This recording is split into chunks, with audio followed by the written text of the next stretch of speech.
Convido o amado irmão a abrir a sua Bíblia no Evangelho de Mateus, capítulo 4, versos 18 a 22, texto da nossa meditação esta noite.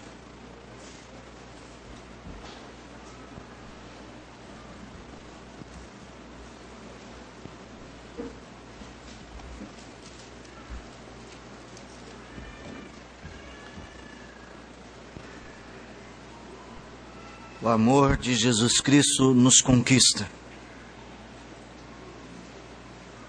Nos conquista para seguirmos o seu caminho. O texto que nós vamos ler e meditar esta noite é o texto de Mateus que aponta para a chamada de 4 discípulos. Fala sobre o momento em que Jesus passou e chamou os seus discípulos. E o texto enfatiza que eles deixaram tudo e seguiram a Jesus. Não tem sido muito comum esse tipo de atitude, mesmo no meio da igreja chamada cristã. Discípulos dispostos a deixar tudo para seguir Jesus. Parece que estamos embaraçados, com muitas preocupações, envolvidos em muitos outros projetos de vida. Parece que o projeto de vida de seguir Jesus não é um ideal para nós. Temos talvez coisas mais importantes a fazer. Até mesmo, aparentemente, na vida de alguns crentes, na vida de algumas pessoas que têm alguma noção de Cristo, parece que nem é tão importante assim seguir Jesus. Talvez saber alguma coisa sobre Ele já seja suficiente, tudo o que Ele espera de mim. E aí é que você se engana redondamente. E a pergunta que nós vamos fazer hoje a esse texto: o que impressionou tanto aqueles homens, que foram capazes de deixar tudo para seguir Jesus? Que tipo de visão tiveram eles acerca de Cristo, que os impactou tão profundamente, a ponto de não haver nenhum tipo de pergunta: para onde vamos? O que vamos fazer? Como vamos sobreviver? Nós temos relatos bíblicos de pessoas que pensaram 2 vezes, como o jovem rico. Não, preocupado porque tinha muitos bens, não seguiu. Mas agora, é entre você e Deus. É entre a maneira como você está respondendo ao chamado do amor e Deus. Esse não é um texto só sobre André, sobre Pedro, sobre Tiago e sobre João. Esse é um texto sobre Maurício, sobre José, sobre também Joãos, Pedros, Marias, Márcias, Martas, todos vocês. É sobre nós. É sobre as coisas que nós ainda não vimos em Cristo e que por isso ainda estamos distante dele. Vamos meditar nesse texto juntos? Vamos orar para que o Senhor fale ao nosso coração? Eu vou pedir ao irmão Gisvaldo, vem aqui à frente, Gisvaldo. Peça a Deus que nos ilumine, que abra o nosso coração. Tem um microfone bem aqui, Gisvaldo. Aperta o botão até ele ficar verde. Se já tiver verde, pode falar nele. Peça ao Senhor que fale conosco. Eterno Deus, glorioso Pai, neste momento que estamos diante da Tua presença, ó Pai, para Te render graças e Te render louvores. E é nesse momento, Senhor, que vamos ouvir a Tua palavra, ó Pai amado, é que pedimos que Tu possa tocar em cada coração, ó Deus, que Tu possa trazer para nós a Tua palavra e que ela possa ser para nós frutificação para o nosso espírito, ó Deus. Amém, Senhor. Te agradecemos, ó Deus, por estarmos aqui e podermos estarmos participando da Tua bênção, ó Pai. Amém, Senhor. Tudo isso eu te peço e eu te agradeço no nome do Teu Filho amado, Jesus Cristo, que vive e reina para sempre. Amém. Amém. Louvado seja o Senhor. O texto diz assim, verso 18, capítulo 4 de Mateus. Caminhando junto ao mar da Galileia, viu 2 irmãos, Simão, chamado Pedro, e André, que lançavam as redes ao mar porque eram pescadores. E disse-lhes: Vinde após mim, e eu vos farei pescadores de homens. Então eles deixaram imediatamente as redes e o seguiram.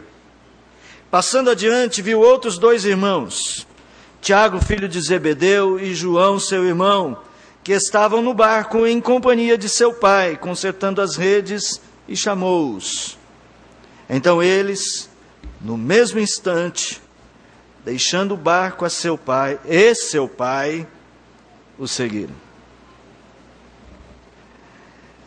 Meus irmãos, o ser humano, ele é um ser capaz de viver por ideais. Os outros animais não, os outros animais vivem por instinto. O instinto da sobrevivência para os outros animais é que os faz caminhar. Mas o ser humano é capaz de viver por ideais. O que são ideais? Ideais são aqueles pensamentos que nos elevam a um modelo de vida superior, que nos permite crer e ter esperança em coisas muito melhores e muito maiores do que as que vivemos. Os ideais são plantados em nosso coração pelo amor. É o amor que nos leva a abraçar ideais, o amor de uma causa. Eu não estou falando só de coisas cristãs. Podemos falar até de coisas não cristãs. Uma guerrilha, até às vezes injusta. Alguém pode abraçar uma causa por amor àquela causa.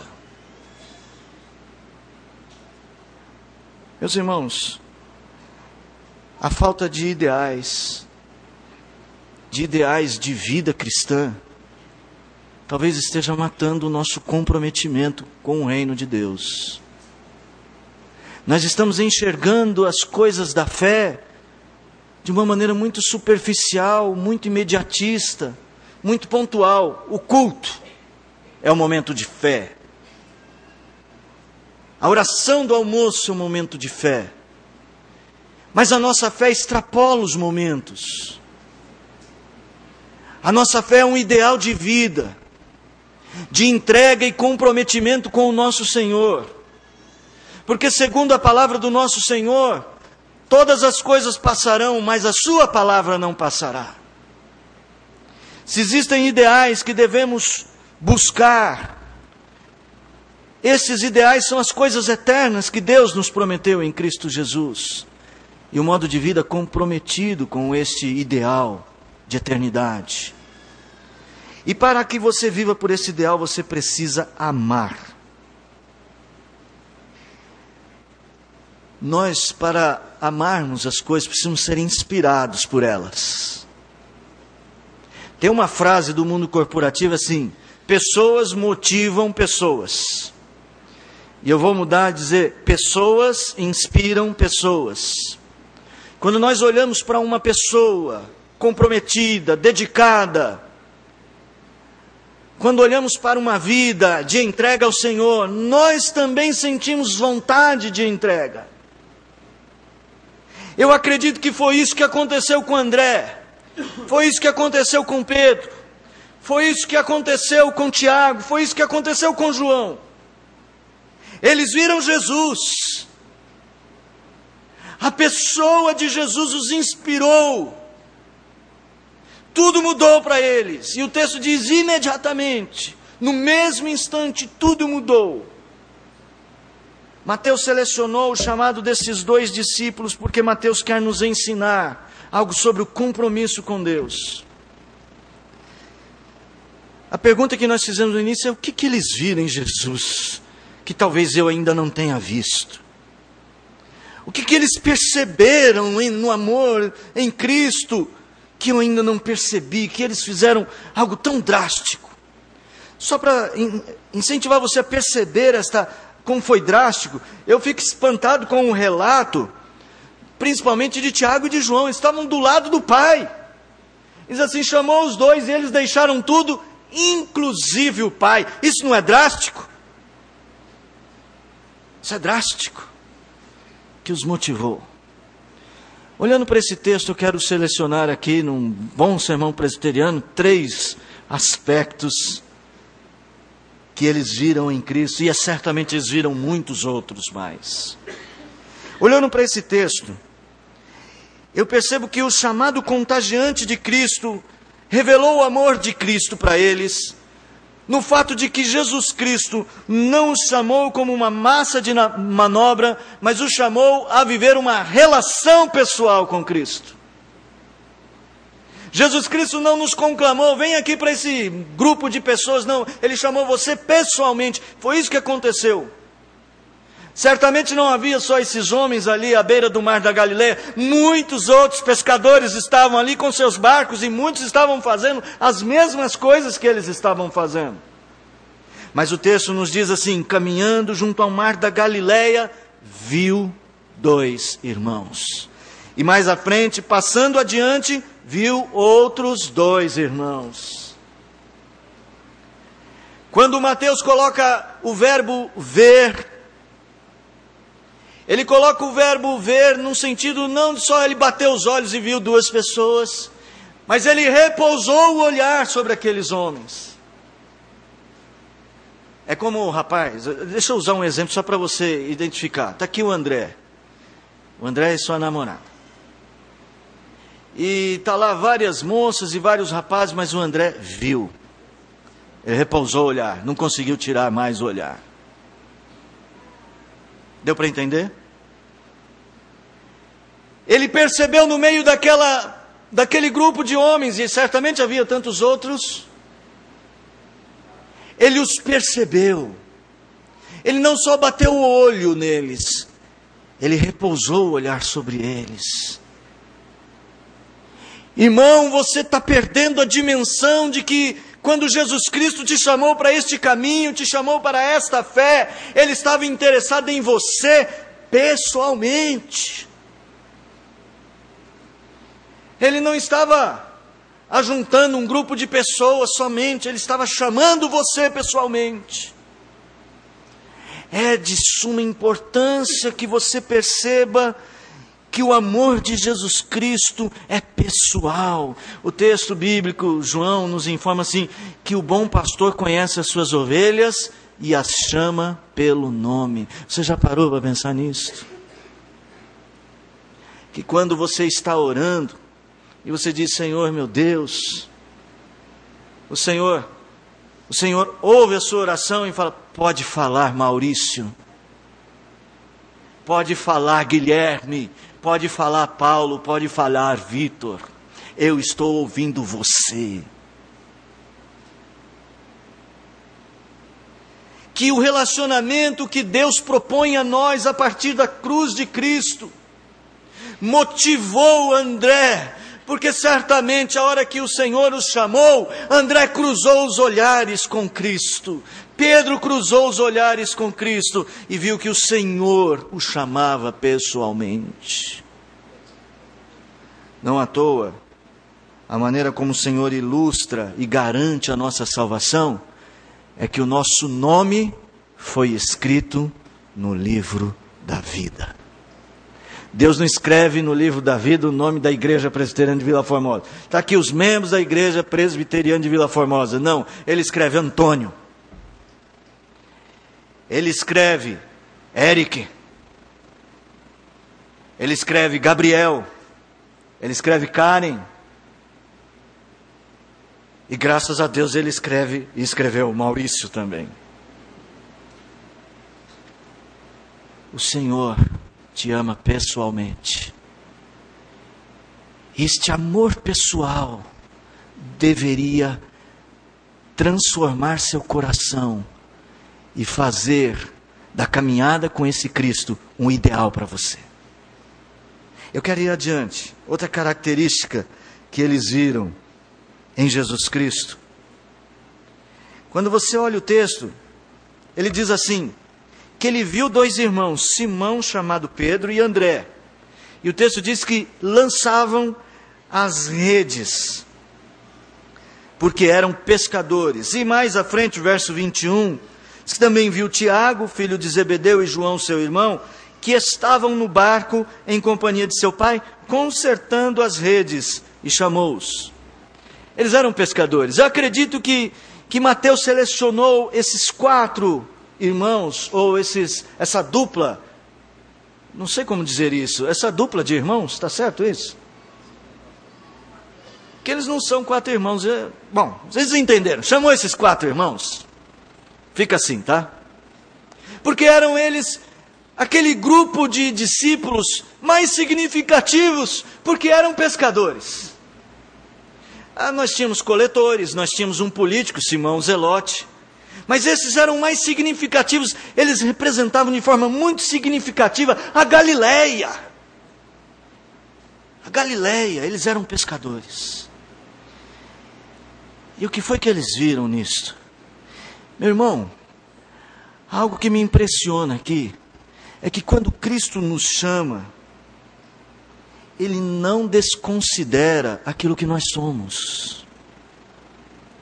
Percebe? Ele não chamou especialistas. Olha, estou precisando aqui de uns evangelistas, porque eu tenho que levar o evangelho até os confins do mundo. Então deixa eu chamar primeiro umas pessoas assim que sabem falar. Deixa eu chamar missionários, chamar a missionária Esther, sabe pregar o evangelho. Não, o Senhor não desconsiderou. Eles eram pescadores. E é curioso que Jesus usa essa característica para lhes mostrar um ideal. Chamou-os e disse assim: vinde após mim, e eu vos farei pescadores de homens. Jesus já havia dito isso para Pedro uma outra vez. No impressionante dia em que Jesus entrou no barco de Pedro e pregou para uma multidão. E Pedro, olhando aquele homem, não conseguia certamente tirar os olhos, os ouvidos atentos nas palavras daquele homem sábio. Aquele homem diz: vamos para dentro do mar. E Pedro vai com o barco dentro do mar e Jesus fala: vamos lançar a rede. E Pedro fala: não, de pesca eu entendo, Senhor. O Senhor pode ser bom de discurso, de pesca eu entendo. Nós já tentamos a noite inteira, o mar não está para peixe. O mar não está para peixe. Jesus fala: lança as redes. E ele, impressionado com aquele homem, lança as redes segundo as ordens de Jesus. E pesca, e pesca. E Jesus diz: venha após mim, eu farei de você pescador de homens. Jesus não desconsiderou e não desconsidera o que você é. Jesus está chamando você, está plantando no seu coração o amor dele, porque o amor dele sabe não só o seu nome, mas sabe quem você é, sabe o que você faz, sabe o que tem dentro da sua alma, sabe quais são os seus prantos, sabe quais são os seus anseios. E Jesus Cristo, ainda que ele venha mudar essas coisas, ele começa pelo que você tem. O que é que você tem nas mãos? Senhor, eu não tenho nada senão 5 pães, 2 peixes. Isso é suficiente. É importante que você perceba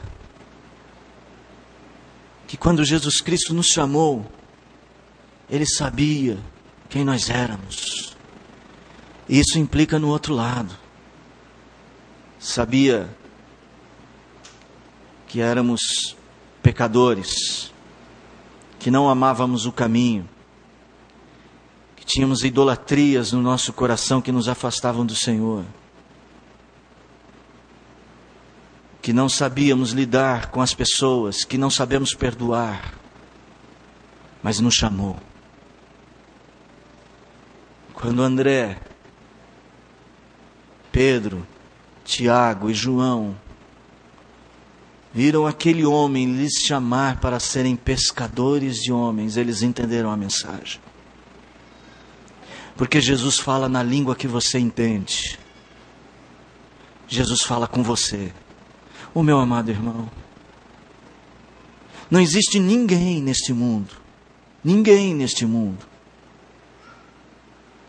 que seja tão pecador que Cristo não possa chamá-lo.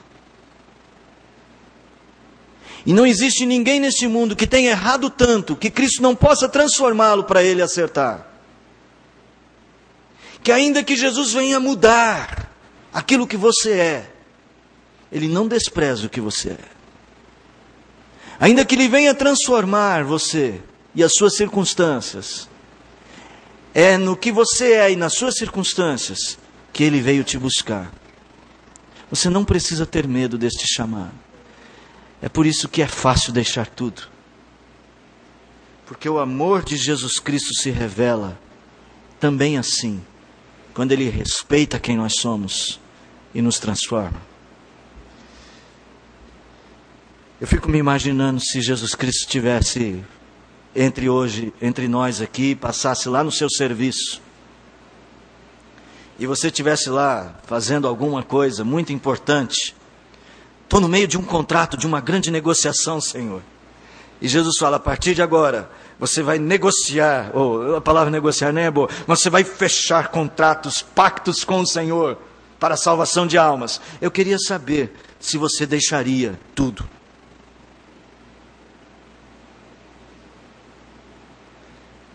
Ideal cristão é um ideal de entrega. É a pérola de maior valor. É a coisa mais importante a se apegar no momento. Ele sabe quem você é. É por isso que Ele está te chamando. Ele está te chamando pelo seu nome e sabe quem você é. E mais, prometendo o último ponto, né? Olhando para esse texto,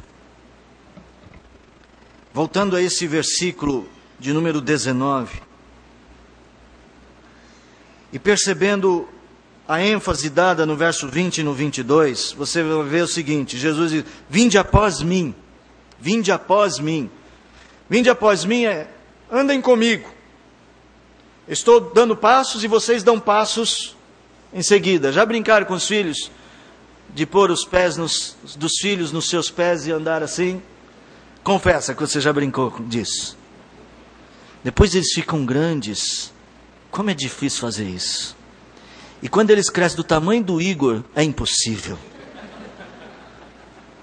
Aí é mais fácil fazer, pai, pisa aqui no meu pé. É como se Jesus estivesse dizendo isso para os seus discípulos. Vem cá, vamos andar juntos. E o texto, no verso 20 e no verso de número 22, enfatiza. Deixaram tudo e seguiram. Jesus dava um passo, eles davam um passo atrás. Jesus dava 2 passos, eles davam 2 passos atrás. A vida destes homens, desses 4 em particular, e 3 deles principalmente, Pedro, Tiago e João, era muito próxima de Jesus. André era um idealista tão fervoroso que André falava para todo mundo, encontramos o Messias, vem lá conhecer. É lógico, um homem empolgado, um homem comprometido, um homem que viu em Jesus comunhão com Deus. O contagiante chamado do amor de Cristo revela o propósito e a proposta de uma vida de comunhão, andar com Deus. Meu irmão, se eu dissesse para você que se você andar do meu lado, você vai ter a companhia de Deus, você viria? Pô, ninguém disse sim. Vocês não confiam mesmo em mim, hein? Vocês viriam? Ah, só para me agradar. Obrigado, coral. Jesus Cristo deu a eles um reino, uma nova vida, deu a eles esperança, deu a eles a possibilidade de não viverem mais presos pelas coisas que nos afastam. Jesus Cristo deu vida abundante, Jesus Cristo deu tudo para eles. Eles seguiram, Eles seguiram porque queriam comunhão com Deus. Não siga Jesus Cristo porque você quer ser rico. Isso não vai fazer bem. Esse não é o motivo para seguir Jesus. Não siga Jesus Cristo porque você quer ensinar bons modos para os seus filhos. Isso é bom, mas não é tudo. Siga Jesus Cristo, porque somente através dele é que você pode ir ao Pai. Ninguém vem ao Pai senão por mim. Vinde após mim. E ele disse para Filipe: e eu vos mostrarei o Pai. A falta de comprometimento de muitos crentes é porque o interesse de muitos crentes não é o amor ao Pai. Você se sente pesadamente acusado? Que bom. Que bom que pelo menos a tua consciência ainda tem um pouco de bom senso. Porque há tantos que estão tão longe de Deus e nem percebem mais. E vêm à igreja como se estivessem realmente seguindo a Jesus, mas o que no máximo se limitam a olhar à distância o Senhor. Esses não têm ideais no coração. O ideal de uma vida com Deus é um ideal contagiante, porque Jesus Cristo nos ama pessoalmente. Porque Jesus Cristo nos ama e respeita quem nós somos e trabalha com o que nós somos. E Jesus Cristo oferece um propósito de comunhão com a eternidade, comunhão com Deus. Será que a falta de comprometimento por parte de muitos crentes não está relacionada a justamente essa pouca compreensão do significado do amor de Cristo? Somente pessoas que abrigam no seu coração a vida cristã comprometida alcançarão estas graças de entender o amor de Jesus. Eu quero dizer que causa-me espanto que crentes que têm recebido tudo do Senhor têm sido grandemente abençoados. Que Deus responde suas orações. Que Deus lhes dá o conforto de uma família. Pessoas tão ricas de tantas coisas. Eu não estou falando em dinheiro, mas também. Que têm roupas novas. Que podem pôr os seus filhos em boas escolas. E mesmo que não tenham tantas condições financeiras, mas que podem conviver em paz, que têm recebido tanto de Deus, tenham uma vida tão dividida entre dois reinos, sem comprometimento. É de se espantar. Mas hoje, nesta noite, Jesus Cristo pode mudar isso também para você. Sinta-se como André, Pedro, Tiago e João. Você está lá na rede, não deitado, trabalhando. Você está lançando suas redes para pescar, você está preocupado com a sua vida. Mas Jesus Cristo põe o olhar em você. E Ele faz isso com a palavra esta noite. Repousa o olhar sobre você. E Ele te chama pelo seu nome. Ele sabe o que está no seu coração. E Ele diz: venha, venha após mim. Venha ser um pescador de homens. Venha viver para o reino. Venha andar nos meus passos. Venha me servir. Pense que Jesus pode fazer você rever sua posição. Revisitar o seu coração, o conceito do que é servir.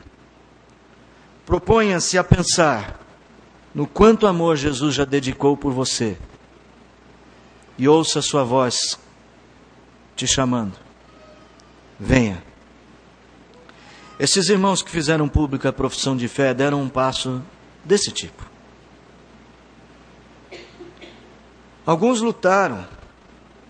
Há tempos vêm decidindo outros enfrentando dificuldades, outros tendo que rever conceitos importantes. Mas a voz de Jesus falou mais alto. Falou mais alto também para o seu coração? A voz de Jesus soou. Você é uma ovelha do Senhor? Venha, e Ele vai fazer você pescador de homens. Igreja Presbiteriana da Vila Formosa, só uma palavra direta para a igreja. Quem não é da igreja, é bom ouvir, mas isso é para a nossa igreja. Nós temos uma história abençoada, mas a nossa trajetória não pode acabar aqui. Esta igreja tem de ser uma idealista. O amor idealista de muitos irmãos do passado foi que nos deu tudo o que nós temos. Agora somos nós que desejamos ser edificados em um amor comprometido com o reino, pronto para deixar tudo, prontos para deixar tudo e servir a Cristo. Ele nos chama pessoalmente a fazer a obra dele aqui. Irmão, abrindo o coração com a minha igreja, nós precisamos trabalhar mais para Cristo. Nós precisamos de mais comprometimento. A nossa igreja precisa ser aquilo que ela foi chamada para ser. Uma igreja que ame ao Senhor acima de todas as coisas. E eu peço às famílias dessa igreja, aos irmãos dessa igreja, aqueles nossos visitantes assíduos, vamos dar passos mais significativos. O nosso projeto, nosso planejamento para até 2016, fala em estruturarmos o trabalho, em nos educarmos, e também fala em abrirmos a nossa boca para falar de Jesus Cristo evangelizando. E para isso, nós precisamos de comprometimento. Quero convidar você, chefe de família, a ir para o seu lar esta noite, falar com a sua família, com seus filhos, se você não tem feito isso, e dizer, nós precisamos ser mais comprometidos com Cristo. E que você fale no seu coração e nas suas orações com o Senhor, que você quer este comprometimento. E se você der este passo hoje, você estará ouvindo a voz do Senhor. Em nome de Cristo Jesus, que Deus abençoe a nossa igreja nos próximos anos. Eu não vou fazer igual na oração, nos dê mais 100, porque eu quero que Cristo volte. Mas se Ele der mais 100, que seja 100 bem comprometido. Que sejam 100 anos cheios da presença do Espírito Santo. Uma igreja viva para o Senhor.